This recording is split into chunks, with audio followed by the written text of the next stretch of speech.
ขอถวายความเคารพในเมตตาพระเดชพระคุณพระธรรมวชิระโมลีรองเจ้าคณะภาค4เจ้าอาวาสวัดยานนาวาด้วยความเคารพยิ่งขอถวายความเคารพในเมตตา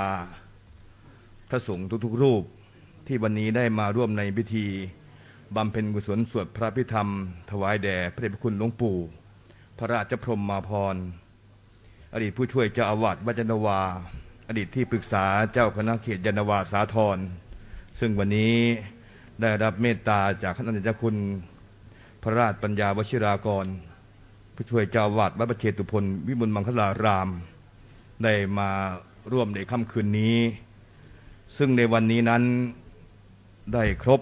15วันปัญญาสัมมวานได้มีฐานะบดีผู้เป็นเจ้าภาพซึ่งวันนี้ท่านอาจารย์พระครูโสพลสารวิสิทธิ์ผู้ช่วยเจ้าอาวาสวัดยานนาวาได้รับธุระในการเป็นเจ้าภาพพร้อมด้วยศูนย์ศึกษาพุทธศาสนาวัดยานนาวาและก็คณะครูอาจารย์นักเรียนพระอภิธรรมสำนักวัดยานนาวาพร้อมด้วยอุบาสกอุบาสิกาของพระเจ้าทั้งหลายในค่ำคืนนี้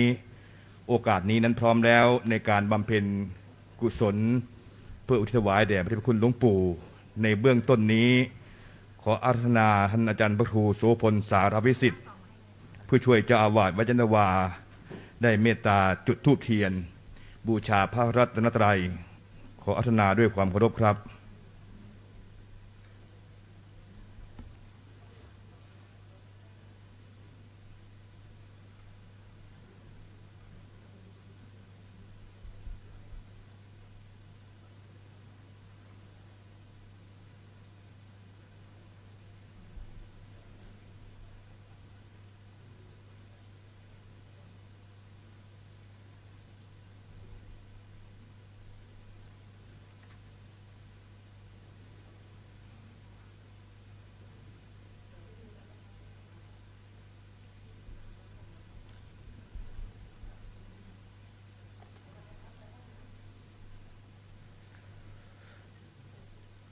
ขอเจริญพรคุณจุฑาทิพย์แก้วทองธรรมิกาอุบาสิกาวัดยานนาวา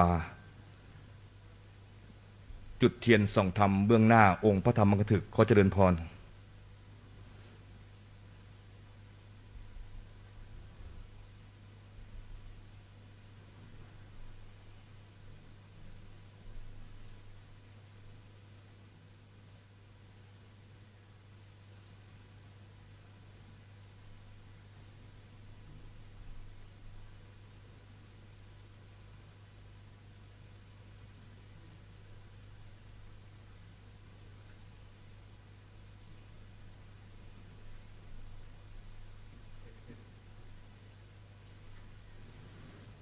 เจริญพรคุณสุภวรรณวัฒนเลิศพงศ์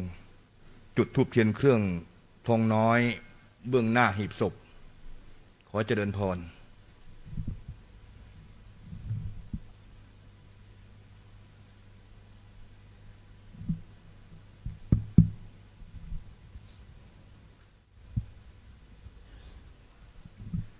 ให้ท่านอาสิ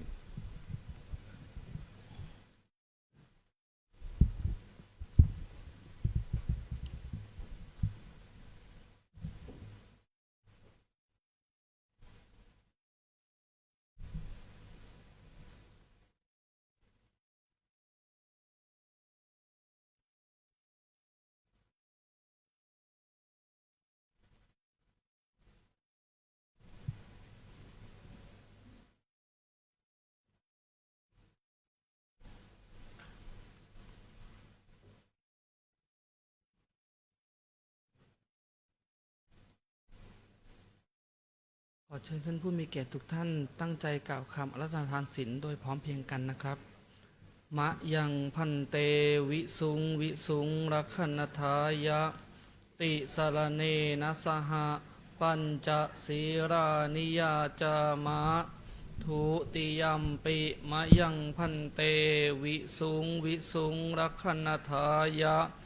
ติสารเนนะสหปัญจศีรานิยาจามะตติยัมปิมะยังพันเตวิสุงวิสุงรักขณทายะติสารเนนะสห ปัญจศีรานิยาจามะนะโมตัสสะภะคะวะโตอะระหะโตสัมมาสัมพุทธัสสะนะโมตัสสะภะคะวะโตอะระหะโตสัมมาสัมพุทธัสสะนะโมตัสสะภะคะวะโตอะระหะโตสัมมาสัมพุทธัสสะนะโม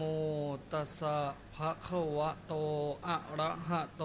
สัมมาสัมพุทธัสสะนะโมตัสสะภะคะวะโตอะระหะโตสัมมาสัมพุทธัสสะนะโมตัสสะภะคะวะโตอะระหะโตสัมมาสัมพุทธัสสะพุทธังสรณังคัจฉามิ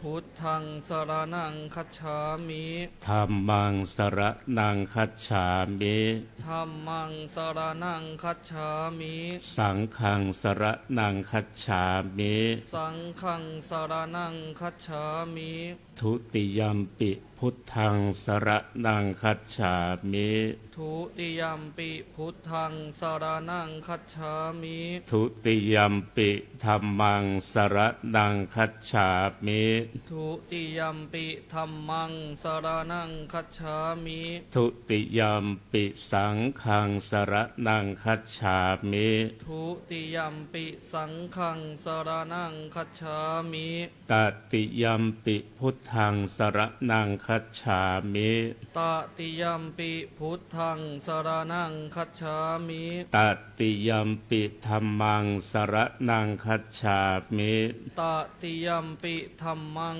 สรณังคัจฉามิ ตติยัมปิสังฆังสรณังคัจฉามิ ตติยัมปิสังฆังสรณังคัจฉามิ ปานาติปาตาเวระมณีสิกขาปะทังสัมมาทิยามิ ปานาติปาตาเวระมณีสิกขาปะทังสมาธิยามิ อาทินนาทานาเวระมณีสิกขาปะทังสัมมาทิยามิ อะทินนาทานาเวระมณีสิกขาปะทังสมาธิยามิ กาเมสุมิจฉาจาราเวระมณีสิกขาปะทังสัมมาทิยามิ กาเมสุมิจฉาจาราเวระมณีสิกขาปะทังสมาธิยามิ มุสาวาทาเวระมณีสิกขาปะทังสัมมาทิยามิ มุสาวาทาเวระมณีสิกขาปะทังสมาธิยามิ สุราเมรยะมัชฌะปมาทัฏฐานาเวระมณี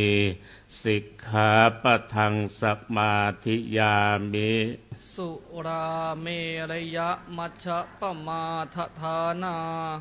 เวระมณีสิกขาปะทังสมาธิยามิ อิมานิปัญจสิกขาปทานิสีเลนะสุขติงยันติ สาธุ สีเลนะโภคสัมปทา สาธุ สีเลนะนิพพุติงยันติตัสมาสีลังวิโสทะเย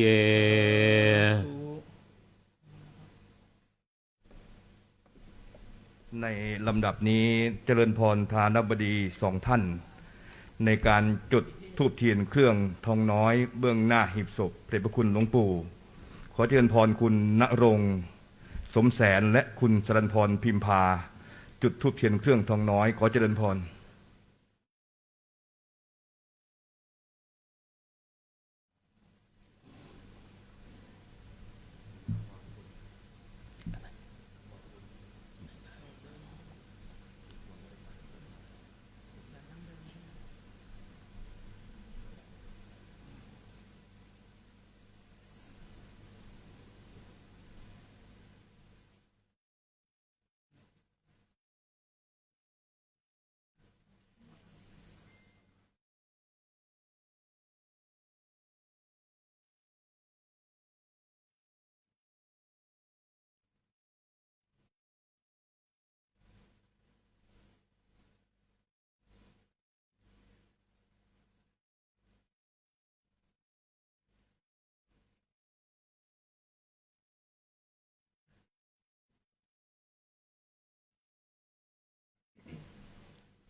ลัมมาจโรกาธิปติสหัมปติกตัญชลีอันทิวรังไงยาจทาสันติทะชะตาปรัชขะชาติกาเทเสตุธรรมังอนุกรรมปิมังปะชัง นะโมตัสสะภะคะวะโตอะระหะโตสัมมาสัมพุทธัสสะนะโมตัสสะภะคะวะโตอะระหะโตสัมมาสัมพุทธัสสะนะโมตัสสะภะคะวะโตอะระหะโตสัมมาสัม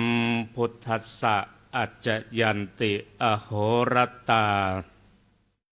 ชีวิตังอุปรุชชติอายุขียติมัจจานังกุณทีตังวะโอทกันตีในโอกาสบัดนี้อาตมภาพจะได้แสดงพระธรรมเทศนาในธรรมสาระกถาว่าด้วยสารธรรมแห่งชีวิตเพื่อเป็นเครื่องประคับประคองฉลองศรัทธาประดับปัญญาบารมีอนุโมทนาในกุศลทักษิณานุประทานเนื่องในการบำเพ็ญกุศลปัณณรสัมมวานครบ15 วันอุทิศถวายพระเดชพระคุณพระราชพรหมาภรณ์ประวิตรศรีหนาโทปรริยนธรรม7 ประโยคอดีตผู้ช่วยเจ้าวาดวัดจาดนาวาและอดีตที่ปรึกษาเจ้าคณะเขตยานนาวาสาธรผู้ถึงแก่มรณภาพด้วยน้ำใจไมตรี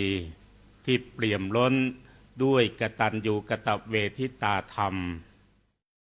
อปัจจายตธรรมและ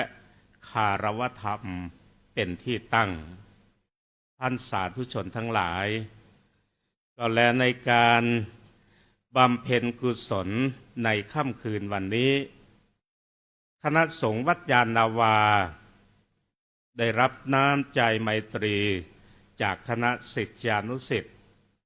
ทั้งฝ่ายบรรพชิตและคฤหัสถ์ได้ร่วมกันมาบำเพ็ญกุศลทักษิณานุประทานอุทิศให้ซึ่งนับว่าเป็นน้ำใจไมตรีอันดียิ่งที่มีต่อพระเดชพระคุณหลวงปู่และคณะสงฆ์วัดยานนาวาทั้งนี้ทั้งนั้นก็ด้วยอาศัยบารมีธรรมที่พระเดชพระคุณหลวงปู่ท่านได้เคยแผ่ปกไปถึงตนโดยตรงบ้างโดยอ้อมบ้างโดยว่าในขณะที่หลวงปู่ยังมีชีวิตอยู่นั้นท่านได้เคยให้อุปการะอุดหนุนจุนเจือเอื้อเฟื้อแก่บุคคลทั้งบรรพชิตและคฤหัสถ์แก่สถาบันแก่คณะสงฆ์มาตลอดระยะเวลาอันยาวนานจนเป็นที่ประจักษ์ชัดอยู่ในจิตใจของท่านทั้งหลายในมหาสมาคมนี้เป็นอย่างดีพระเดชพระคุณท่านเจ้าคุณหลวงปู่จึงเป็นปูชนียบุคคลผู้ควรค่าแก่การบูชาด้วยเสื่องสักการะต่างๆที่หลั่งไหลมาจากทั่วทิศานุทิศอย่างไม่ขาดสายทั้งนี้ทั้งนั้นก็เพราะท่านเป็นผู้เพียบพร้อมด้วยปฏิปทาคุณอันเป็นอัตสมบัติคือความดีงามความพร้อมส่วนตัวท่านเองและที่เป็นปรหิตปฏิบัติคือเป็นความดีงามที่มีต่อบุคคลอื่นซึ่งปฏิปทาจริยาวัดดังกล่าวนี้เป็นที่ยอมรับกันว่าพ ระเดชพระคุณหลวงปู่เป็นผู้งดงามด้วยกายวาจาใจเป็นร่มโพร่มไทรเป็นศูนย์รวมใจของคณะสงฆ์คณะศิษย์และท่านสาธุชนทั้งหลายท่านเป็นกำลังสำคัญของพระพุทธศาสนาซึ่งนับว่าเป็นความภาคภูมิใจ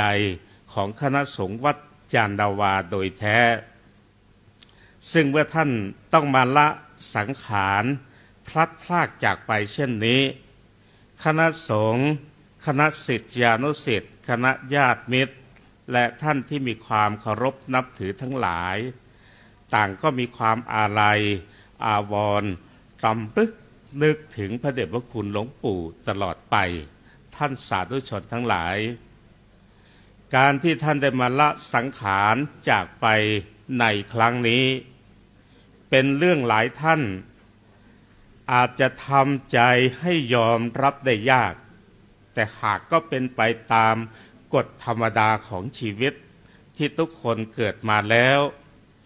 ไม่มีใครที่จะสามารถรอดพ้นจากความตายไปได้สิ่งที่สำคัญที่สุดก็คือบุญกุศลคุณงามความดีที่คณะสงฆ์คณะศิษยานุศิษย์คณะญาติมิตรและ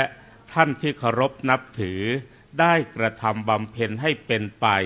เพื่อน้อมอุทิศถวายแด่พระเดชพระคุณหลวงปู่นี้ซึ่งถือว่าเป็นกรณียกิจประการหนึ่ง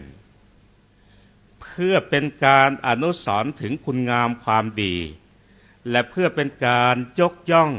เชิดชูคนดีให้มีเกียรติมีศักดิ์ศรีสมกับเป็นคนดีที่ได้อุทิศตนบำเพ็ญตนบำเพ็ญคุณประโยชน์แก่สังคมประเทศชาติพระศาสนา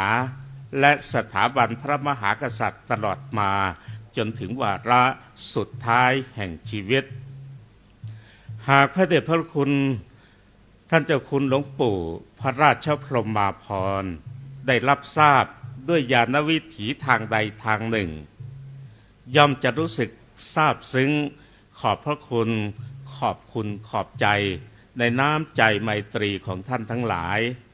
กับทั้งจะได้อนุโมทนาในกุศลบุญญกิริยา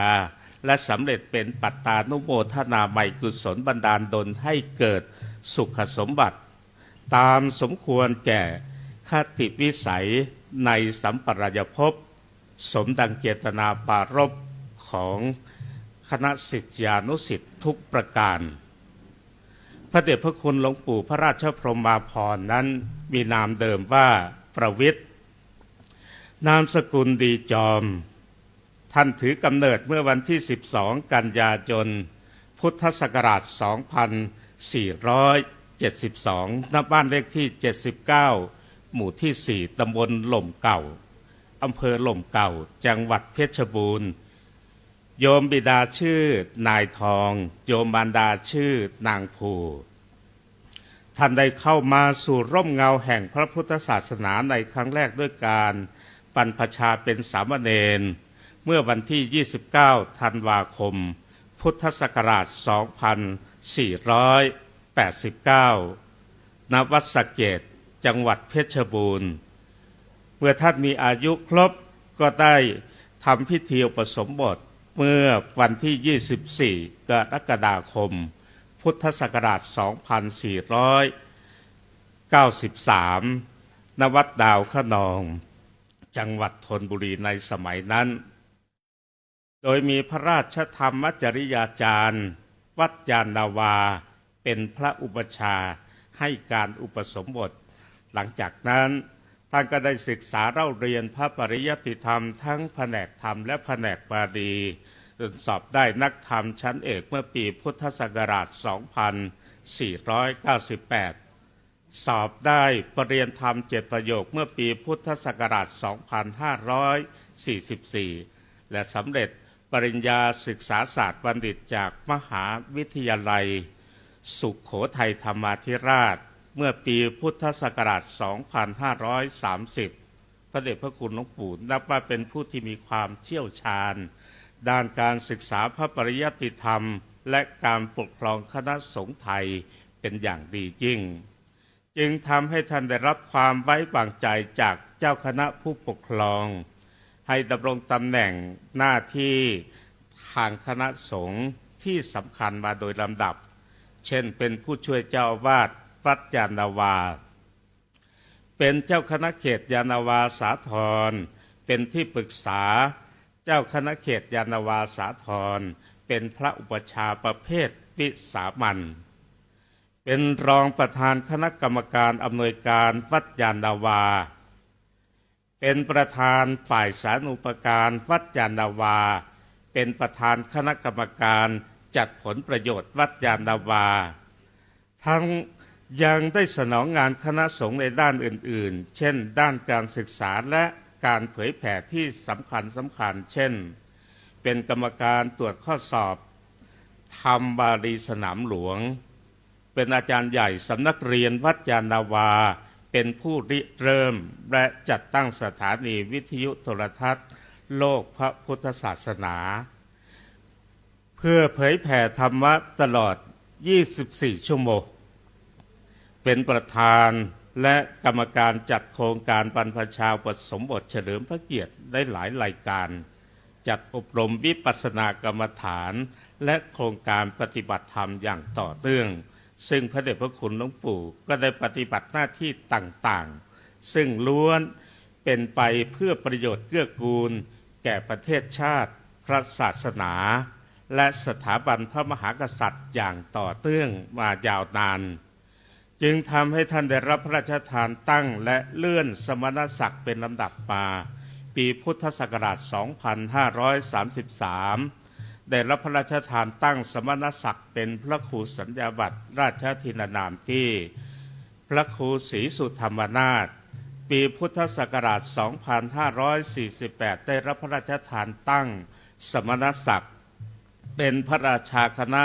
ชั้นสามัญปรริญญาราชทินานามที่พระปริยัติธีรคุณพุทธศักราช 2554 ได้รับพระราชทานเลื่อนสมณศักดิ์เป็นพระราชาคณะชั้นราชราชทินานามที่พระราชพรหมาภรณ์พระเดชพระคุณหลวงปู่ได้ถึงแก่มรณภาพเมื่อวันที่ 15 กุมภาพันธ์ พุทธศักราช 2569 เวลาตี 2:17 นาทีณโรงพยาบาลจุฬาลงกรณ์สภากาชาติไทยสิริอายุได้ 96 ปี 5 เดือน 3 วันพรรษา 75 ซึ่งตามประวัติอัตถจริยาดังกล่าวมาพระเดชพระคุณหลวงปู่ท่านได้กระทำบำเพ็ญตลอดระยะเวลาที่ผ่านมานั้นย่อมเป็นที่ประจักษ์ชัดแก่ใจของคณะสงฆ์คณะศิษย์และคณะญาติมิตรทั้งหลายในมหาสมาคมนี้เป็นอย่างดีทั้งนี้ทั้งนั้นก็เพราะพระเดชพระคุณหลวงปู่ได้ปฏิบัติหน้าที่ต่างๆมาด้วยความไม่ประมาทท่านไม่ปล่อยการเวลาให้ผ่านพ้นไปโดยไร้ประโยชน์เพราะพระเดชพระคุณหลวงปู่ได้นึกถึงหลักคำสอนที่องค์สมเด็จพระสัมมาสัมพุทธเจ้าได้ตรัสสอนให้ตระหนักถึงคุณค่าของการเวลาที่ล่วงเลยผ่านไปไม่ใช่เฉพาะวันใดวันหนึ่งเท่านั้นแต่เป็นการเวลาทุกขณะของชีวิตต้องรู้จักใช้การเวลาทุกขณะให้คุ้มค่าการเวลาที่ผ่านไปจะต้องได้รับประโยชน์อย่างดีจะต้องทำให้ชีวิตดีงามยิ่งขึ้นไปด้วยแม้แต่การเวลาเพียงชั่วขณะเดียวก็อย่าให้ล่วงไปโดยไร้ประโยชน์ซึ่งในทางพระพุทธศาสนานั้นองค์สมเด็จพระบรมศาสดาได้ทรงสอนพุทธบริษัทให้เห็นความสำคัญของการเวลาอันเป็นสารธรรมที่สำคัญแห่งชีวิตดังบาลีพุทธภาษิตที่ได้ยกขึ้น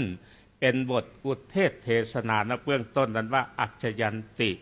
อโหรตาเป็นอาทิซึ่งแปลเป็นความไทยได้ว่าวันคืนล่วงเลยผ่านไป ชีวิตย่อมดับไปอายุของสัตว์ทั้งหลายย่อมสิ้นไปดุจน้ำในแม่น้ำน้อยที่เหือดแห้งไปฉะนั้นซึ่งมีนัยยะดังที่อาตมาภาพจะได้แสดงเป็นลำดับสืบไปท่านสาธุชนทั้งหลายตามความในพระบาลีพุทธภาษิตนี้ชี้ชัดว่าพระพุทธองค์ทรงสอนพุทธบริษัทให้ดำรงชีวิตอยู่ด้วยความไม่ประมาทโดยให้นึกถึงการเวลาอยู่เสมอว่าวันคืนผ่านพ้นไปชีวิตและอายุของเราทั้งหลายก็ย่อมเสื่อมสิ้นตามไปด้วยจะได้รีบขวัญขวายประกอบแต่คุณงามความดีอันเป็นประโยชน์ตนประโยชน์ท่านอีกทั้ง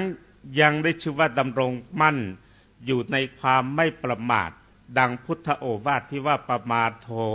มัจจุโนปทังความประมาทเป็นทางแห่งความตายเยปมัตตายะถามตาบุคคลผู้ประมาทก็เป็นเหมือนกับคนที่ตายแล้ว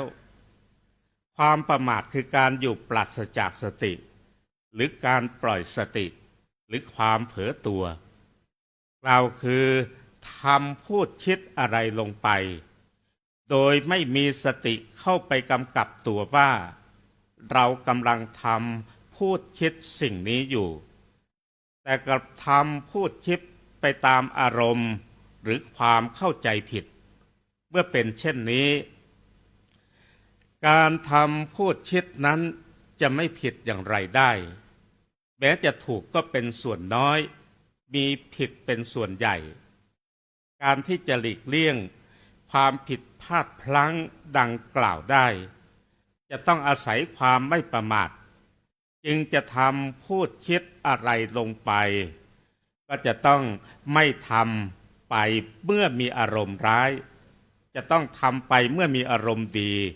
จะต้องมีสติกำกับตัวอยู่เสมอไปจะต้องนึกคิดให้ดีเสียก่อนจึงทำพูดคิดลงไปเมื่อทำได้อย่างนี้ก็จะทำให้ไม่ผิดพลาดพลั้งดังนั้นในเวลาที่มีอารมณ์ร้ายจะต้องพักการทำพูดคิดไว้ชั่วคราวก่อนอย่าใจร้อนอย่าด่วนทำลงไปในขณะนั้นแต่จะช้าไปบ้างแต่ผลสำเร็จดีอย่างแน่นอนก็ยังดีกว่าสำเร็จแล้วแต่สำเร็จเร็วแต่สำเร็จผลไม่ดีเมื่อเป็นเช่นนี้บุคคลอย่าประมาทอย่าปล่อยสติเพราะสตินี่แหละจะรักษาตัวให้อยู่รอดตลอดไปทำให้เราไม่ต้องเสียใจในภายหลังเพราะความประมาทพลาดพลั้งพุทธองค์ทรงสอนให้พุทธบริษัทเป็นผู้ไม่ประมาทในฐานะ4ประการประการที่หนึ่งไม่ประมาทในการเวลานั่นก็คือว่าไม่ปล่อยให้วันเวลาล่วงไปโดยไร้ประโยชน์โดยให้ถือว่าการเวลาเป็นของมีค่าทุกเสี้ยววินาทีจะต้องสร้างคุณงามความดีให้เกิดมีขึ้นทุกขณะกล่าวคือเมื่อมีโอกาสทำความดีแล้วอย่ารีรออย่ามัวผัดวันประกันพรุ่งเพราะการเวลาล่วงเลยผ่านไปชีวิตและวัยของเราก็สั้นเข้ามาทุกขณะด้วยเมื่อเราตระหนักในคุณค่าของการเวลาย่อมนำพาเราไปสู่การพิจารณาสิ่งที่สำคัญในลำดับต่อไปคือช่วงวัยของชีวิตนั่นก็คือประการที่สองไม่ประมาทในวัยคือต้องรู้จักประกอบกิจหน้าที่การงานให้เหมาะกับวัยคือวัยต้นให้มุ่งมั่นในทางการศึกษาหาความรู้ใส่ตัวให้มากวัยกลางให้มุ่งมั่นไปในทางประกอบกิจหน้าที่การงานเพื่อสร้างหลักปักฐานสร้างฐานะครอบครัวให้เป็นไปอย่างสุขสบายและวัยปลายให้มุ่งมั่นไปในการบุญการกุศลเพื่อที่จะเป็นเสบียงเดินทางไปในปรโลกเบื้องหน้า อย่าได้คิดว่ายังไม่ถึงเวลาทำความดี เพราะความแก่และความตายไม่เคยเลือกการเวลา และไม่เคยเลือกวัยบุคคลผู้มีปัญญาจึงใส่ใจทำหน้าที่ของตนให้สมบูรณ์ในชุกช่วงวัยและสิ่งที่สำคัญที่หลีกเลี่ยงไม่ได้นั่นก็คือเรื่องของการงานนั่นเองประการที่สามจะต้องเป็นผู้ไม่ประมาทในการงานคือรู้จักประกอบกิจหน้าที่การงานด้วยความขยันหมั่นเพียรทำงานด้วยใจรักมีความรับผิดชอบไม่ทอดทิ้งหน้าที่การงานรู้จักรักษาทรัพย์รู้จักรักษางานและรู้จักรักษาผลแห่งความขยันหมั่นเพียรของตนคบคนดีเป็นมิตรเป็นผู้ไม่ผัดวันประกันพรุ่งในการทำคุณงามความดีเพราะรู้ว่าโอกาสในการทำความดีอาจจะไม่กลับมาอีกก็เป็นได้ดังที่อาตมาภาพได้แสดงมาตั้งแต่ต้นจนอวสานนั้นก็พอที่จะสรุปสาระสำคัญแห่งพระธรรมเทศนาดังกล่าวได้ว่าสารธรรมแห่งชีวิตที่สำคัญดังกล่าวมาได้แก่ความไม่ประมาทในฐานะสี่ประการคือความไม่ประมาทในการเวลาความไม่ประมาทในวัยความไม่ประมาทในการงานและความไม่ประมาทในชีวิตซึ่งนับว่าเป็นสาระสำคัญในการดำเนินชีวิตประจำวันบุคคลผู้ไม่ประมาทย่อมเป็นผู้มีสติรู้จักยับยั้งชั่งใจไม่ทำความชั่วและสั่งสมคุณงามความดีอันเป็นที่พึ่งของตนทั้งในปัจจุบันนี้และในอนาคตสารธรรมดังกล่าวมานี้นับว่าเป็นระบบการดำเนินชีวิตที่พระพุทธองค์ทรงมอบไว้เพื่อเป็นคำตอบต่อปัญหาความไม่เที่ยงแท้ของชีวิตซึ่งทั้งสี่ประการนั้นไม่ได้แยกขาดจากกันแต่เป็นความสัมพันธ์เชื่อมโยงเป็นระบบและถือว่าเป็นหัวใจสำคัญของการสร้างชีวิตที่ดีงามบุคคลผู้ตั้งมั่นอยู่ในความไม่ประมาทย่อมเป็นผู้มีสติกำกับตนอยู่เสมอทำให้สามารถยับยั้งชั่งใจจากความชั่วและมุ่งมั่นสั่งสมคุณงามความดีอันจะเป็นที่พึ่งอันเกษมแก่ตนได้ทั้งในโลกนี้และในโลกหน้าดังนั้นหลักธรรมทั้งสี่ประการดังกล่าวนี้สามารถที่จะไปปรับใช้เป็นเข็มทิศนำทางแห่งชีวิตโดยมีสติเป็นเครื่องกำกับกายวาจาใจอยู่ทุกลมหายใจเพื่อสร้างคุณค่าให้แก่ชีวิตที่ยังเหลืออยู่ให้ถึงพร้อมด้วยประโยชน์สุขทั้งแก่ตนเองครอบครัวและสังคมสืบไปพระเดชพระคุณหลวงปู่พระราชพรหมาภรณ์อดีตผู้ช่วยเจ้าวาดวัดยานนาวาและอดีตที่ปรึกษาเจ้าคณะเขตยานนาวาสาธรคือภาพสะท้อนที่ชัดเจนของการนำเอาสารธรรมดังกล่าวนี้มาสู่การปฏิบัติจริงกล่าวคือพระเดชพระคุณหลวงปู่ได้รับการยกย่องว่าเป็นผู้พร้อมทั้งภูมิรู้ภูมิฐานและภูมิธรรมซึ่งคุณสมบัติทั้งสามประการนี้สามารถวิเคราะห์เชื่อมโยงกับหลักความไม่ประมาทได้อย่างเป็นรูปธรรมดังต่อไปนี้ภูมิรู้ของพระเดชพระคุณหลวงปู่นั้นสะท้อนถึงความไม่ประมาทในวัยโดยเฉพาะอย่างยิ่งในประถมวัยที่ท่านมุ่งมั่นศึกษาหาความรู้จนเป็นรากฐานมั่นคงของชีวิตภูมิฐานซึ่งหมายถึงเกียรติยศและสถานะเป็นที่ยอมรับในสังคมซึ่งเป็นผลมาจากความไม่ประมาทในหน้าที่การงานในการปฏิบัติหน้าที่ การคณะสงฆ์ต่างๆซึ่งการกระทำหน้าที่ของท่านเป็นไปอย่างสมบูรณ์ผ่านการอุทิศตนรับใช้พระพุทธศาสนามาจนจวบถึงวาระสุดท้ายแห่งชีวิตและภูมิธรรมอันเป็นภูมิธรรมในภายในจิตใจและการบำเพ็ญคุณประโยชน์ที่สำเร็จเป็นหิตานุหิตประโยชน์แก่ประเทศชาติพระศาสนาและสถาบันพระมหากษัตริย์นี่คือภาพสะท้อนของความไม่ประมาทในชีวิตและการเวลาซึ่งเกิดจากการตระหนักรู้ในคุณค่าของชีวิตที่ไม่แน่นอนพระเดชพระคุณท่านเจ้าคุณหลวงปู่พระราชพรหมาภรณ์ท่านได้สร้างสรรค์คุณงามความดีให้ปรากฏเป็นที่ประจักษ์คุณงามความดีและการอุทิศตนของท่านได้รับการยอมรับ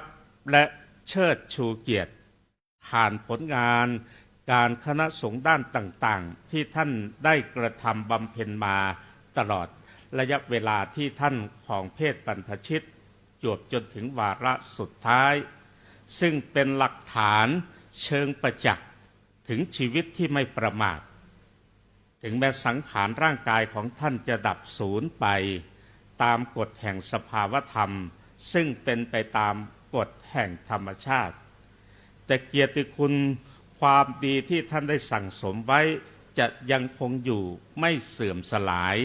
ได้ในพุทธพจน์บทหนึ่งที่ว่ารูปังชีรติมัจจานังนามโคตตังนชีรติซึ่งมีความหมายอันลึกซึ้งดังบทกวีที่ว่าอันดีชั่วตัวตายเมื่อภายหลังชื่อก็ยังปรากฏอยู่ไม่รู้หายซึ่งสอดคล้องกับสำนวนที่ว่าอยู่เพื่อตัวอยู่ได้แค่สิ้นลมแต่ถ้าอยู่เพื่อสังคมอยู่ได้ชั่วฟ้าดินชีวิตของพระเดชพระคุณหลวงปู่พระราชพรหมาภรณ์จึงเป็นบทสะท้อนที่พิสูจน์ถึงชีวิตอันทรงคุณค่าและอานิสงส์แห่งการดำเนินชีวิตมาด้วยความไม่ประมาทจวบจนวาระสุดท้ายแห่งชีวิตซึ่งท่านได้ทิ้งมรดกคือคุณธรรมไว้เป็นแบบอย่างแก่อนุชนคนรุ่นหลังสืบไปอิมินากตะกุญเยนะด้วยอานุภาพแห่งกุศลทัศนานุประทานที่คณะสงฆ์วัดยานนาวาซึ่งนำโดยพระเดชพระคุณหลวงพ่อท่านเจ้าคุณพระธรรมวชิระโมลีรองเจ้าคณะภาค 4และเจ้าวาดวัดยานนาวารวมทั้งคณะสงฆ์คณะศิษย์ที่ได้มาพร้อมใจกันในการบำเพ็ญบุญบำเพ็ญกุศลเพื่อน้อมอุทิศถวายแด่พระเดชพระคุณหลวงปู่พระราชพรหมาภรณ์ประวิตรศรีหนาโทปรริยนธรรม7 ประโยคอดีตผู้ช่วยเจ้าวาดวัดยานนาวาและอดีตที่ปรึกษาเจ้าคณะเขตยานนาวาสาธรในวันนี้ขอทั้งหมดทั้งมวลนั้นจงเป็นส่วนสามัคคีมีพลานุภาพเป็นอเนกอนันตคุณเพื่อหนุนส่งบุญกุศลคุณงามความดีที่ได้จัดทำบำเพ็ญมาตั้งแต่ต้นจนถึงวาระนี้เพื่อน้อมอุทิศถวายแด่ดวงวิญญาณของพระเดชพระคุณหลวงปู่ท่านเจ้าคุณพระราชพรหมาภรณ์ขอพระเดชพระคุณหลวงปู่ได้รับรู้และอนุโมทนาเพื่อสำเร็จเป็นปัตตานุโมทนาไมยกุศลบันดาลดลให้เกิดความสุขในสุขติสัมปรายภพให้สมดังเจตนาปารภของคณะสงฆ์คณะศิษย์คณะท่านเจ้าภาพจงทุกประการในท้ายที่สุดนี้พระสงฆ์จตุรวรรคจะได้สวดพระอภิธรรมเพื่อเป็นการเพิ่มพูนอัปมาทธรรมสัมมาปฏิบัติและกุศลกิริยาบุญญราศีให้พิโยยิ่งขึ้นไปในมหาสมาคมนี้สืบไปอาตมาภาพได้แสดงพระธรรมเทศนามาก็พอสมควรแก่เวลาจึงขอสมมุติยุติลงคงไว้แต่เพียงเท่านี้ฟังก็มีด้วยประการฉนี้ สาธุ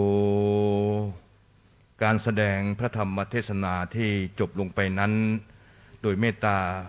แสดงโดยท่านอาจารย์เจ้าคุณพระศรีธีรพงศ์เจ้าคณะเขตราชบุรณะผู้ช่วยเจ้าวาดพระอารามหลวงวัดทองนพคุณซึ่งได้อธิบายให้ท่านทั้งหลายที่นั่งฟังด้วยความสำรวมนั้นจะได้รู้หลักถึงความเข้าใจการเป็นผู้มีสติการที่เป็นผู้ไม่ประมาทนั้นมี4แบบอย่างไรบ้างกับการใช้ชีวิตเพื่อทั้งนี้ทั้งนั้นจะได้ริถวายในเมตตาพระเดชพระคุณหลวงปู่ซึ่งพระเดชพระคุณหลวงปู่นั้นถือว่าเป็นบุคคลต้นแบบในการใช้ชีวิตอย่างไม่ประมาทและในการต่อจากนี้จะได้เจริญพรทานบดีผู้แทน1 ท่านในการจุดธูปเทียนที่กระบะชุด5เบื้องหน้าตู้พระอภิธรรมในการนี้ขอเจริญพรคุณสายสุริยาทิติกุลเศษสิงหสิริขอเจริญพร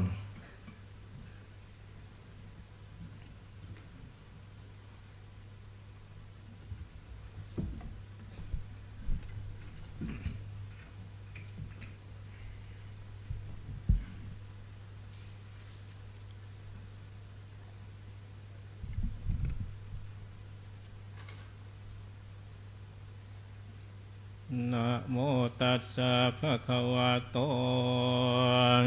อะระหะโตสัมมาสัมพุทธัสสะนะโมตัสสะภะคะวะโตอะระหะโตสัมมาสัมพุทธัสสะนะโมตัสสัพพะคะวะโตอะระหะโตสัมมาสัมพุทธัสสะกุศลธรรมะอกุศลธรรมะอัพพยากตาธรรมะกตเมธรรมะกุศลายสมิงสมัยเยกามาวจรังกุศลังจิตตังอุปานังโหติโสมนัสสะกตังญาณสัมปโยตังรูปารามนังวาสัทธารามนังวาคันธารามนังวารสารามนังวาปุถธาภารามนังวาธรรมารามนังวายังวาปนาราปตาสมิงสมัยเยภัสโสโหติอเวเคปโหติเยวาปนตาสมิงสมัยเยอันเยปิอาติปติจะสมุปปนาโรปิโนธรรมาอิเมธรรมกุศลาปัญจขันธารูปขันโทเวทนาขันโทสัญญาขันโทสังขาราขันโทวิญญาณขันโทตาตกตโมรูปขันโทยังกินจิรูปังอติตานาคตปัจจุปันนังอาชาตังวาปอิทาวาโอลาริกังวาสุขุมังวาเฮนังวาปณิตังวายังทุเรวาสันติเกวาตเทกาชังอภิสัญโยหิตวาอภิสังคิปิตวาอายังวุจติรูปขันโทสังฆโหอสังฆโหสังฆอิเตนะอสังฆอิตังอสังฆอิเตนะอสังฆอิตังสังฆอิเตนะสังฆอิตังอสังฆอิเต นะอสังขหิตังสัมปโยโควิปโยโคสัมปโยเตนะวิปโยตังวิปโยเตนะสัมปโยตังอสังขหิตังชะปัญญาติโย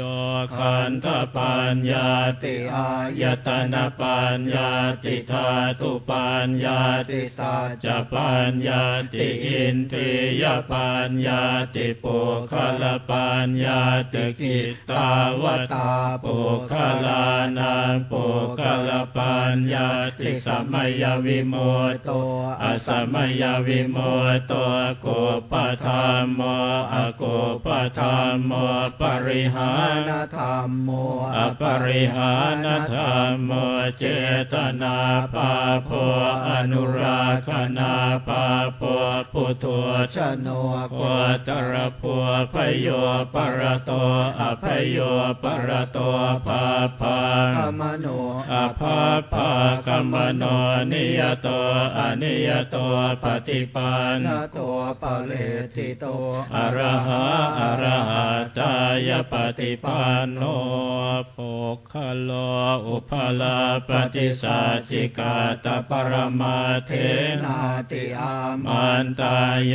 สัจจิกาโทปรมาโทตโตโสปุคะโลปุกราปฏิสัจจิกาตปรมาเทนาตินาเหวังวัตสพเพอาชานาอิเนคหังอันติปุคะโลอุปลาปฏิสัจจิกาตปรมาเทนะเตนวัตเรวาตาเพโยสัจจิกาโทปรมาโทตโตโสปุคะโลปุกราปฏิสัจจิกาตปรมาเทนะติมิจฉาเยเกจิกุสลธรรมสัพเพเตกุสลมูราเยวาปนกุสลมูราสัพเพเตธรรมกุสลาเยเกจิกุสลธรรมสัพเพเตกุสลมูเลนะเอกมูลาเยวาปนกุสลมูเลนะเอกมูลาสัพเพเตธรรมกุสลาเหตุปัจจโยอารามณปัจจโยอธิปติปัจจโยอนันตรปัจจโยสมานันตรปัจจโยสัจจตปัจจโยอัญญมัญญปัจจโยเนสยปัจจโยอุปเนสยปัจจโยปุเรชาตปัจจโยปัจฉาชาตปัจจโยอาเสวนปัจจโยกรรมปัจจโยวิปากปัจจโยอาหารปัจจโยอินทรียปัจจโยชานะปัจจโยมากปัจจโยสัมปโยตปัจจโยวิปโยตปัจจโยอธิปัจจโยนาติปัจจโยวิคตปัจจโยอวิคตปัจจโยพระสงฆ์จตุรวรรคทั้งสี่รูปจากสำนักวัจนวาได้สวดสาธยาย พระอภิธรรม7 คัมภีร์ได้จบลงทั้งนี้ทั้งนั้นเพื่อให้เราท่านทั้งหลายได้บริบูรณ์ในการใช้ชีวิตอย่างไม่ประมาทได้มีสติเช่นเดียวกับพระเดชพระคุณหลวงปู่ที่เมื่อครั้งมีชีวิตอยู่ใช้ชีวิตอย่างไม่ประมาทพระเดชพระคุณหลวงปู่นั้นงดจากการฉันเนื้อแล้วก็ฉันปลานี่เป็นหลักฉันผักนี้เป็นยาซึ่งก็ถือว่าต่างจากหลายคนในยุคสมัยนี้ที่ทานยานั้นเป็นหลักเป็นอาหารฉะนั้นคนทุกคนที่เกิดมาทุกคนนั้นต้องตายแต่ความหมายนั้นต่างกันการใช้ชีวิตจึงแตกต่างกันจึงทำให้เราได้เรียนรู้ชีวิตเพิ่มมากขึ้นโดยเฉพาะการมีสติเป็นสิ่งสำคัญยิ่งเพราะว่าสติทำให้ตื่นรู้ตื่นตัวแต่คนขาดสติทำให้ตื่นกลัวและตื่นตูมในเมตตาร่มบารมีธรรมพระเดชพระคุณพระธรรมวชิระโมลีการนี้ขอเมตตา กราบอาราธนาในการทอดผ้าไตรบังสุกุลซึ่งประกอบไปด้วย 1. พระเดชพระคุณพระธรรมวชิระโมลี รองเจ้าคณะภาค 4 เจ้าอาวาสวัดยานนาวา 2. พระเดชพระคุณท่านอาจารย์เจ้าคุณพระราชปัญญาวชิรากร ผู้ช่วยเจ้าอาวาสวัดประเชษตุพลวิมลมังคลาราม 3. ท่านอาจารย์พระครูพิบูลจิตจานุยุทธ 4. ท่านอาจารย์พระครูอาทรประสิทธิโสพลวิปัสสนา และ 5. ท่านอาจารย์พระครูโสพลสารวิสิทธิ์ทั้ง 5 รูปในการทอดผ้าไตรบังสุกุลขอกราบพระนาด้วยความเคารพครับ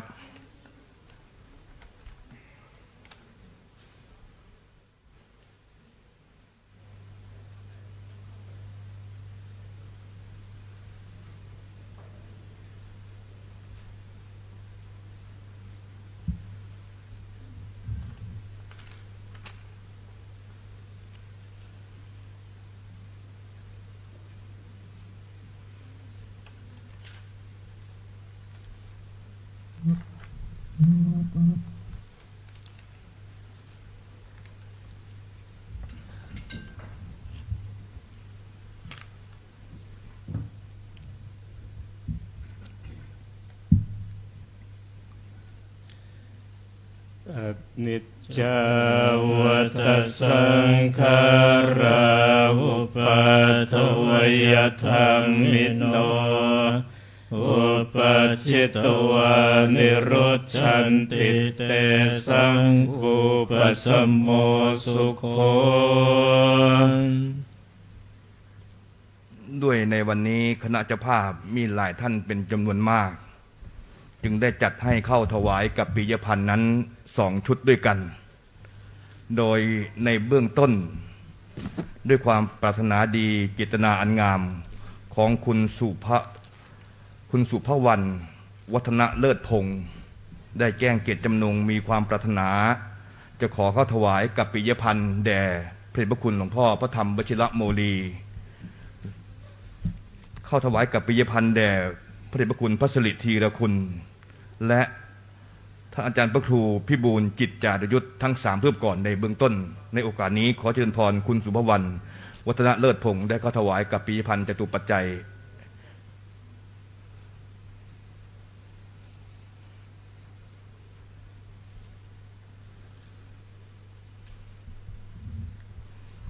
เป็น1 ท่านที่ได้มาร่วมในพิธีบำเพ็ญกุศลในค่ำคืนนี้ที่ปรารถนาอยากจะเข้าถวายกับปิยพันธ์แด่พระมหาเถระทั้ง3 รูป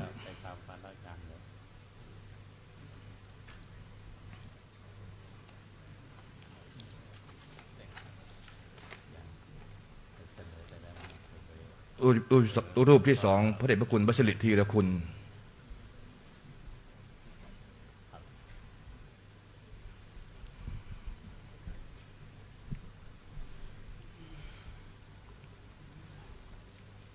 และรูปที่3รูปสุดท้าย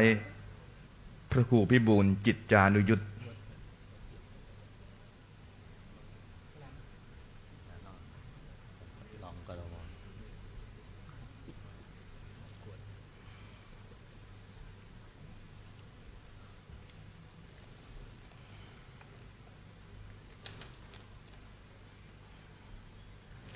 และชุดที่1ที่จะเข้าถวายกับปิยพันธ์แด่พระเถระบนอาสงฆ์ทั้ง5 รูปประกอบไปด้วย 1. คุณสุภวรรณวัฒนะเลิศพงศ์ถวายรูปที่2คุณสายสุริยาทิติกุลเศษสิงหสิริพร้อมคุณสรัญพรพิมพาถวายรูปที่3ท่านอาจารย์ณรงค์สมเสนถวายรูปที่4คุณจุฑาทิพย์แก้วทองและถวายรูปที่5คุณพัชรีลินวัฒนาทั้ง5 ท่านได้เข้าถวายกับปิยพันธ์แด่พระสงฆ์บนอาสงฆ์ทั้ง5 รูปขอเจริญพร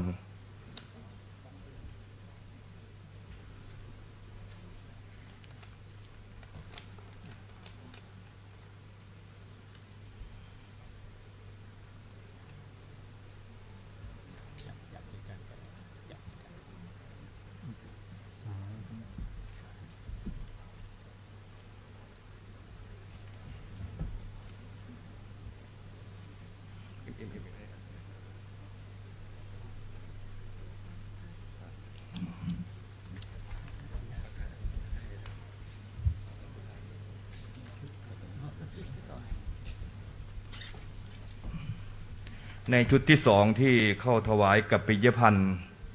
ประกอบไปด้วย 1. ท่านอาจารย์ธาราอมตะธรรมธารา 2. คุณจัญญารักษ์คงปรีชา 3. คุณกองแก้วพิทักษ์ธารารัตน์ 4. คุณสายรุ้งล่ามาและ 5. คุณณราวดีกันดีทั้ง 5 ท่านได้เข้าถวายกับปิยพันธ์ในชุดที่สองขอเจริญพร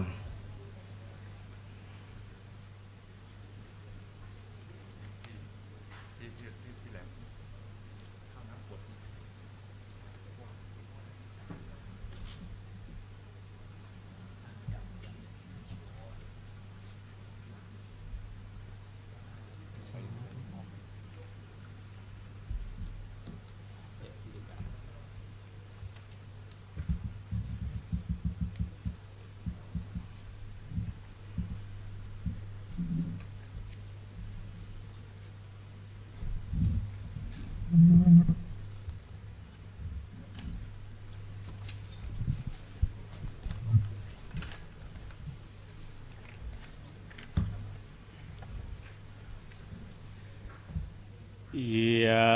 ถาวาริวหาปุราปริปุเรติสาครังเอวะเมวะอิโตทินังเปตานังอุปกัปปติอิชิตังปฏิตังตุมหังคิปะเมวะสมิจฉตุสัพเพปุเรนตุสังกัปปาจันโทปนรสโสยถามณิโชติรสโสยถาอิติโยวิวัชชันตุสัพพะโรโควินาศตุมาเตภวัตวันตรายโยสุขิติขายุโกภวสัพพิติโยวิวัชชันตุสัพพะโรโควินาศตุมาเตภวัตวันตรายโยสุขิติขายุโกภวสัพพิติโยวิวัชชันตุสัพพะโรโควินาศตุมาเตภวัตวันตรายโยสุขิติขายุโกภวะอภิวาทนาสิริสเนจังวุฒาปัจจายโนจัตตารโอธรรมาวัฏันติอายุวันโนสุขังพลังอัฏฐาสิเมอากาสิเมยาติเมตตาสกขาจะเมเปตานังทักขินังทัจจาปุเพกตมโนสรังนหิรุนังวาสุโกวายาวันยาปริเทวนานาตังเปตันนัมบัตถายะเอวังติทันติยาตโยอายัญจะโคทักขินาทินาสังฆัมวิสุปฏิทิตาทิครัตตังอิตายาสัทธานาโสอุปกาปฏิโสยาติธรรมโม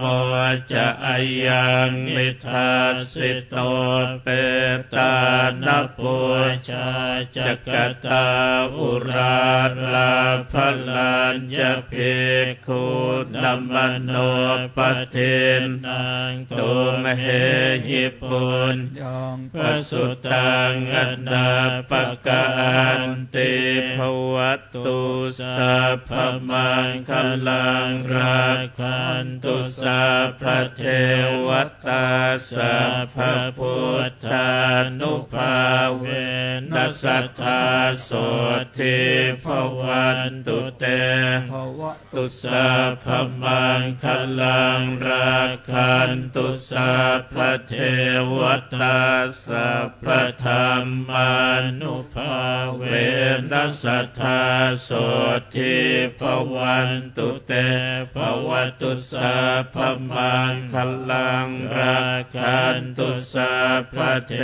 วตาสัพพสังฆานุภาเวนัสสัทธาโสทิภวันตุเต ก่อนที่ทุกท่านจะได้กราบลาพระรัตนตรัยนั้น ด้วยเจตนาอันดีของคณะเจ้าภาพโดยคุณสุภวรรณวัฒนะเลิศพงศ์มีความปรารถนาที่จะได้เข้าถวายจตุปัจจัยในการรับธุระเป็นเจ้าภาพในค่ำคืนนี้ยังไม่พอจะได้ขอเมตตาในพระเดชพระคุณพระธรรมวชิระโมลีได้มอบปัจจัยให้กับคุณป้าอีทซึ่งเป็นผู้อุปถัมภ์อุปถากดูแลพระเดชพระคุณหลวงปู่ด้วยดีเสมอมาการนี้ขอเจริญพรคุณป้าอีทได้เข้ารับจตุปัจจัยโดยเมตตาพระเดชพระคุณพระธรรมวชิระโมลีโดยในเบื้องต้นคุณสุภวรรณวัฒนะเลิศพงศ์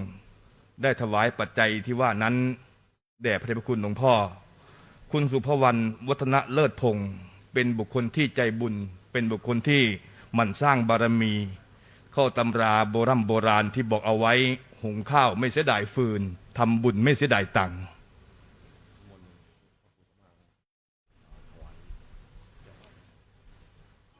ในการเจริญพรคุณป้าอีทได้เข้ารับจตุปัจจัยในเมตตาพระเดชพระคุณพระธรรมวชิระโมลีพร้อมกันนั้นน้องๆเจ้าหน้าที่WBTV ผู้แทน1 คนเข้ารับจตุปัจจัยในการครั้งนี้ขอเจริญพรให้ผู้แทนมา1 คนก็แล้วกันนะไม่ต้องมาทั้ง4 ท่าน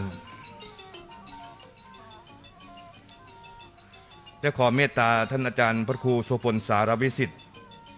ผู้ช่วยเจ้าอาวาสวัดจันทวาพร้อมด้วยฐานบดีศิริยานุสิทธิ์ในการรับธุระเป็นเจ้าภาพในพิธีบำเพ็ญกุศลสวดพระพิธรรมณค่ำคืนนี้ได้เข้าถวายปัจจัยแด่พระเดชพระคุณพระธรรมวชิระโมลีซึ่งเป็นปัจจัย 22,800 บาทขออนุโมทนาด้วยความเคารพครับ